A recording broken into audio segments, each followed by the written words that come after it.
Et salut tout le monde, c'est Jonathan l'apprenti jardinier, j'espère que vous allez bien, moi ça va nickel. On se retrouve pour une nouvelle vidéo, ça faisait longtemps, ça faisait 2 semaines ou 2 semaines et demie, quelque chose comme ça, que je n'avais pas tourné, faute à la météo, faute à la pluie, le vent, tout ça. Donc là, je profite d'une petite éclaircie et du fait qu'il n'y ait pas de vent pour vous tourner celle-ci, où je vais répondre à quelques petites histoires, enfin des histoires, des questions, c'est même pas des questions, je réponds tout court, voilà. Donc, je vais vous parler un petit peu du potager, ce qu'il en est, potager d'hiver, pas potager d'hiver, pourquoi il n'y a plus de vidéos sur le potager. Je vais vous parler monétisation aussi, je sais que c'est quelque chose qui fait débat, donc je vais répondre à tout ça. Et quels sont les projets? Vous allez voir que tout est lié, donc ce que je vous propose, c'est qu'on y aille. Allez, c'est parti. Avant de rentrer dans le vif du sujet, je tenais à vous remercier concernant la vidéo précédente, celle des poules. Vous l'avez vu, mon coq a tendance à se faire piquer. Donc j'ai décidé de suivre vos conseils et regardez ce qui se passe. Hop, les poupoules sont là, en liberté. Donc en liberté surveillée. Je les laisse à peu près 1 à 2 heures par jour dans le jardin. Bon, c'est pas systématique, mais je les laisse en liberté quand je suis à proximité, histoire de bien surveiller tout ça. Je viens de marcher sur ma lavande, je viens de l'écraser, c'est nickel. Mais oui, je les surveille, je les laisse un petit peu brouter, tout ce qu'il y a à brouter. Elles sont contentes, ça gambade. Je vais vous changer le plan.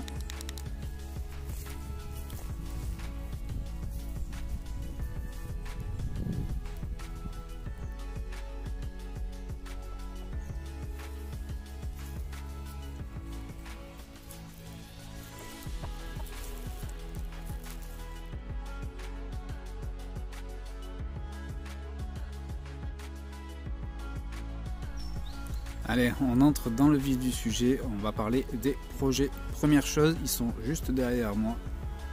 Vous les connaissez, ce sont les sapins morts. Donc je prévois quelque chose de bien particulier pour eux, c'est-à-dire que je vais tout simplement les couper à ma hauteur, de façon à garder des poteaux naturels. Et en fait, tout ce qui va tomber va être réutilisé de différentes façons. C'est-à-dire que les branches, en fait, je vais les découper et les mettre derrière les poteaux, de façon à avoir une haie naturelle, on va dire, même si le sapin c'est pas l'idéal, mais il faut que je le réutilise, je peux pas l'utiliser pour ma cheminée. Donc je pense que en haie naturelle c'est le mieux, en sachant que j'ai des biches, tout ça, et qu'avoir un potager et une biche, c'est pas un très bon mélange. Vous mettez une salade, vous mettez une biche, c'est la biche qui gagne, ça c'est une certitude.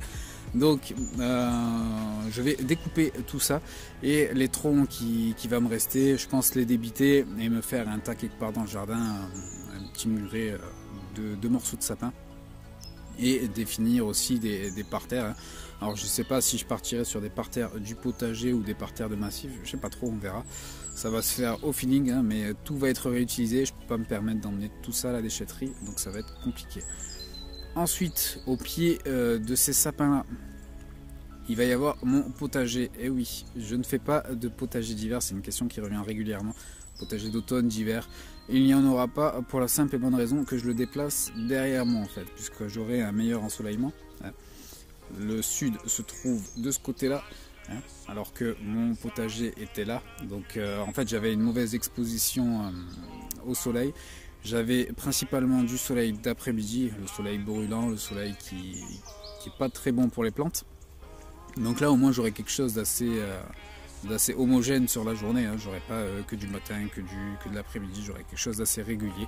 Et je pense que cet emplacement là convient bien mieux pour le potager, et au moins de ce côté là, que vous ne voyez pas, ça me permettra de libérer de la place. D'ailleurs le potager, je ne m'en occupe plus en ce moment, on est en fin de saison. Il me reste encore quelques trucs, j'essaierai de vous mettre en fond une petite vidéo pour vous montrer un petit peu l'état du potager. Les artichauts ne se sont jamais mieux sentis que depuis le jour où je ne m'en occupe plus. Comme quoi, c'est un truc de fou. Mais du coup, il reste plus grand chose au potager, il n'y a plus vraiment de tomates, il y en a encore quelques-unes, mais ça a des haricots, mais après tout le reste, voilà, je ne m'en occupe plus pour simplement le déplacer derrière. D'ailleurs, vous voyez, je sais plus où c'est, voilà, vous voyez un petit peu mieux. Il y a du fumier qui est rentré il y a maintenant quelques semaines, que je laisse ici en attendant, qui va me servir pour préparer mes planches de culture pour la saison suivante. On va faire ça bien cette année. L'année dernière, je me suis pris un petit peu au dernier moment. Mais bon, il y avait mon entrée dans la maison, tout ça, c'était pas ma priorité. Mais là, cette année, c'est ma priorité. Ensuite, projet suivant. Vous le savez, quand je suis arrivé sur ce terrain, il y a quelque chose que j'ai toujours voulu, c'est une mare. Que ce soit pour le côté esthétique, mais aussi pour le côté biodiversité, tout ça. C'est quelque chose vraiment qui m'intéresse. Donc, je vais creuser ça cet hiver à la main, avec une pelle, une pioche et compagnie, et je vais faire ça à la main. Je m'en sens le courage. Arrivé sur le moment, est-ce que je m'en sentirai? Ce sera autre chose. En plus, flemmard comme je suis, vous me connaissez. Mais pour des choses comme ça qui me tiennent à cœur, la flemme, je la laisse un petit peu de côté et je me concentre vraiment sur ce que je veux. Mais la question qui se pose maintenant, c'est est-ce que je vais partir sur du PVC ou de l'EPDM? C'est le grand débat me concernant. Je ne sais absolument pas si je pars sur l'un ou sur l'autre. Alors, le PVC, l'avantage c'est que c'est moins cher, les tarifs, le budget n'est pas le même. Entre le PDM et du PVC, le PDM est beaucoup plus cher, mais beaucoup plus solide aussi. Mais en faisant mes recherches, je me suis aperçu qu'il existait une larve qui se développait en France. Je ne sais plus le nom, je vous le mettrai en bas. Une larve qui se développe et en fait qui mange, je crois que c'est le biofilm de l'EPDM. En fait, ça se nourrit de ça et tout simplement votre PDM ne devient plus étanche. Vous allez avoir des sillons qui vont se faire dans le PDM. Et malheureusement ce n'est pas pris par les garanties. Alors c'est quelque chose d'assez encore méconnu en France, mais qui se développe. C'est comme le frelon asiatique, c'est comme la larve là qui se déplace dans les palmiers et qui les bouffe. C'est tout un tas de choses comme ça, mais qui se développent. Donc est-ce que ça vaut le coup de partir sur le PDM en sachant que ça risque d'être bouffé d'ici quelques années par une larve, ou est-ce que je pars sur du PVC qui lui ne se fera pas bouffer mais que je devrais changer régulièrement? Je sais pas trop, donc si jamais vous pouvez m'aiguiller dans les commentaires, ce serait que mieux. Parce que là, pour le coup, je suis un petit peu perdu, je sais pas vraiment quoi faire.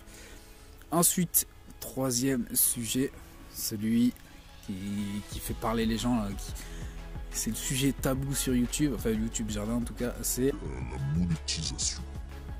La monétisation. Dans le YouTube Gaming, tout ça, c'est quelque chose qui ne pose absolument pas de problème. Dans YouTube Jardin, c'est quelque chose de tabou. Pourquoi? Je ne sais pas. Peut-être la tranche d'âge qui veut ça. YouTube Gaming, on part sur un public très jeune, qui est peut-être habitué à la publicité, tout ça. YouTube Jardin, peut-être qu'on part sur un public d'un certain âge. Moi, par exemple, je vous donne une moyenne. Mon public sur ma chaîne se situe entre 40 et 50 ans. Donc c'est peut-être ça qui change la donne. Mais j'ai activé la monétisation pour des raisons personnelles, puisque on va pas se mentir, ça engendre de l'argent. Rien n'est gratuit. Et en fait, à quoi va me servir cet argent?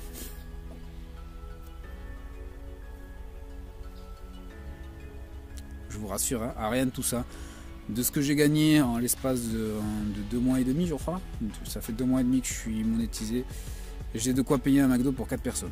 Là, je ne vais pas rentrer dans le vice à vous donner le montant prêt. Mais j'ai de quoi payer un McDo pour 4 personnes. Je vous laisse faire le calcul si vous allez au McDo. Mais le but en fait, ça va pas être d'aller au McDo, enfin de vivre avec cet argent. Le but de la monétisation sur ma chaîne en tout cas, ça va être de réinjecter cet argent-là dans le jardin. Ça va être des dépenses en moins pour moi, puisque mine de rien, si je fais le calcul de ce que j'ai dépensé au jardin, je dois en avoir pour une petite fortune. Ne serait-ce que l'enclos des poules, le poulailler, toutes les plantes que j'ai achetées en pépinière et compagnie, il doit y en avoir pour un sacré billet. Et je ne m'amuserai pas à compter parce que je pense que je verserai une petite larme. Donc en fait cet argent va me servir à ça, à financer que ce soit des plantes, que ce soit par exemple ma bâche PDM en partie. Bref, ça va être réutilisé au jardin, c'est vraiment le but, que mon jardin évolue le plus rapidement possible, même si le jardin c'est une histoire de patience tout ça, mais vous me connaissez, je suis pas très patient, je suis flemmard mais pas patient. Qu'est-ce que je voulais ajouter? Pas d'OP sponsorisé pour moi pour l'instant, je vais être honnête avec vous, si jamais j'en ai la possibilité, c'est quelque chose auquel je réfléchirai, même si pour l'instant j'en suis loin. Mais encore une fois, ce sera transparent avec vous, je vous expliquerai le but, à quoi ça servirait et compagnie, même si j'en suis assez loin. Voilà les amis, je crois que j'ai fait à peu près le tour. Si jamais j'oublie quelque chose, n'hésitez pas à me le dire dans les commentaires, je me ferai un plaisir de vous répondre.